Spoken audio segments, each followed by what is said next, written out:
on Mountain News this morning. At least 64 people are dead and more than 50 still missing after devastating flooding in Mexico. And natural disasters are creating a problem for insurance rates as they become more frequent, creating significant damage. Dedicated to Eastern and Southern Kentucky, this is WYMT Mountain News this morning.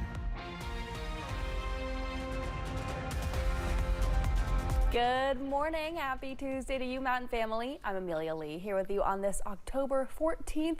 We are just about at 5 o'clock this morning, but it is time for a check of our weather with meteorologist Jim Caldwell this morning. Jim, tell us what's going on with our Tuesday. All right, looks like we're going to have a pretty nice run with the temperatures this week. There's no doubt about that. So the next few days, we're going to be right back in that 70-degree territory, maybe dipping into the 60s at times. Got a big weekend storm system. Now, the thing about this weekend storm system, it gets in here probably more so for us on Sunday, brings some rain, and could even bring some thunderstorm activity, but it kind of opens the door for even more active weather. The pattern starts to load up after that. I'm not saying it's active and raining every single day, but I do think we get quite a bit more going out there. So out there today, sunny and warm. I think we should be somewhere in the low to even mid-70s in many cases. You head out toward Prestonsburg, 71, Pikeville around 70, and over into Wise, Virginia there, 64. So, and of course here in Hazard, we're looking pretty good as well with those low 70s. So this is going to be a pretty comfortable day out there, all things considered. But we'll break down the change coming up a little bit later.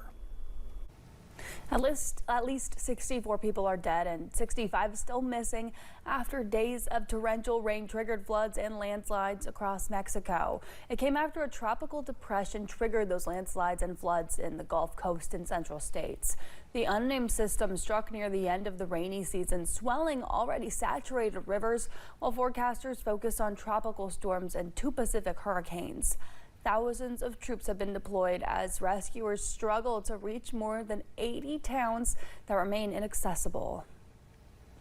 A nor'easter lashed coastal communities from the Carolinas to New England with heavy rain, strong winds, and dangerous waves. Tens of thousands of customers lost power up and down the East Coast. The National Weather Service recorded winds topping 60 miles per hour in New Jersey, which is under a state of emergency, along with portions of New York State.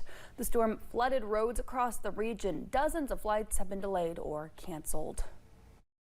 We're delayed 74 minutes, but we're expecting more delays. I got a deck of cards. We're going to play gin rummy and maybe hearts, and we're just going to act like we were hanging out like we were earlier.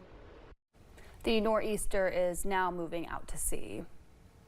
President Donald Trump is back at the White House today after taking a victory lap in the Middle East for his role brokering the ceasefire deal between Israel and Hamas. Monday, all 20 living remaining Israeli hostages were reunited with their families. 4 bodies of deceased hostages have been handed over, though 24 other bodies are still in Gaza right now. CBS's Bradley Blackburn has more from New York. Tearful mourners placed flowers at a growing memorial outside a forensic center in Tel Aviv, where the bodies of 4 deceased Israeli hostages were brought for identification. The solemn scene, a stark contrast to Monday's celebrations of the return of the 20 remaining living Israeli hostages, reunited with their families after more than 2 harrowing years in captivity. These scenes unfolded as President Trump delivered a speech to Israel's parliament, touting his role in brokering the deal that made it all happen. This is the historic dawn of a new Middle East. There were also celebrations in Gaza and the West Bank after nearly 2,000 Palestinian prisoners were released as part of the deal, while aid trucks flowing into Gaza were swarmed by crowds.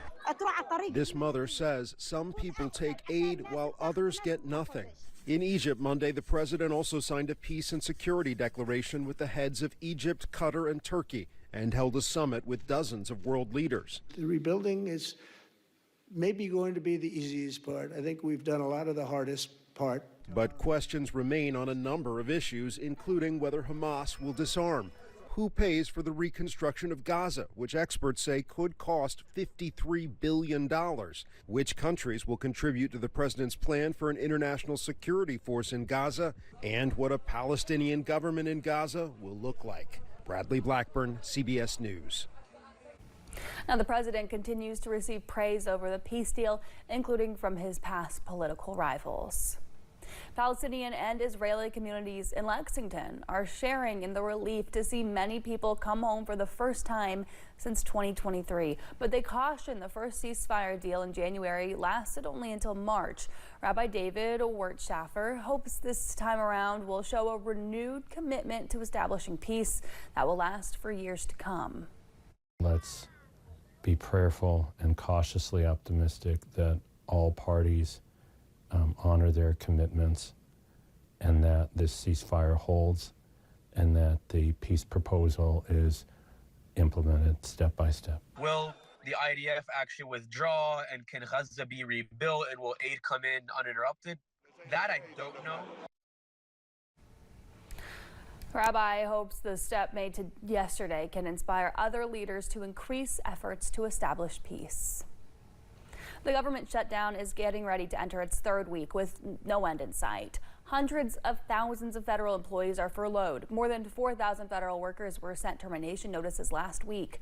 Today, senators are expected to vote for an 8th time on a resolution to reopen the government. But the House remains in recess with no plan to return anytime soon. The Team Kentucky Federal Employee Resource Site is offering support to Kentuckians during this government shutdown. Displaced federal employees can access the portal. The website was created in April to help federal employees amid widespread layoffs. It has a lengthy URL, but that website is listed right now up on your screen. It offers a list of resources, including career counselors, virtual career fairs, job openings, and link to unemployment benefits.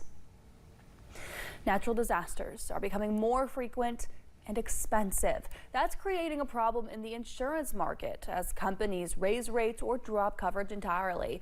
In high-risk areas, Kentucky's Disaster Prevention and Mitigation Task Force met with insurance experts last week to find solutions to maintain affordable coverage in the Commonwealth.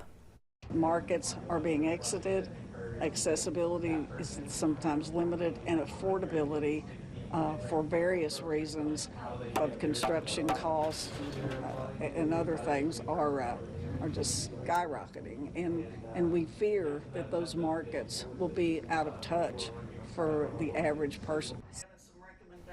Insurance experts and lawmakers agree the state needs to invest more in mitigation efforts. According to State Senator Robin Webb, for every dollar spent on making Kentucky more resilient to flooding, the state receives anywhere from $4 to $12 in disaster repair savings. Groups fighting to end the opioid crisis are in Louisville for the annual Kentucky Opioid Symposium. Many of the organizations present have received funding from the Kentucky Opioid Abatement Advisory Commission. They're at the symposium to show other groups the work they've been able to do to help communities across the state and to open up a conversation about new ways to fight the opioid crisis. Great opportunity for organizations to get together, to collaborate, to have dialogue, have discussion, and learn things about what the current efforts are that they can bring to their community. The sold-out Kentucky Opioid Symposium continues today. Well, thank you so much for getting your day started with us on Mountain News this morning at 5:07. Some people wake up and say their affirmations in the mirror before starting their day. These kids say them in the class. We'll have that story for you up next on The Good Side.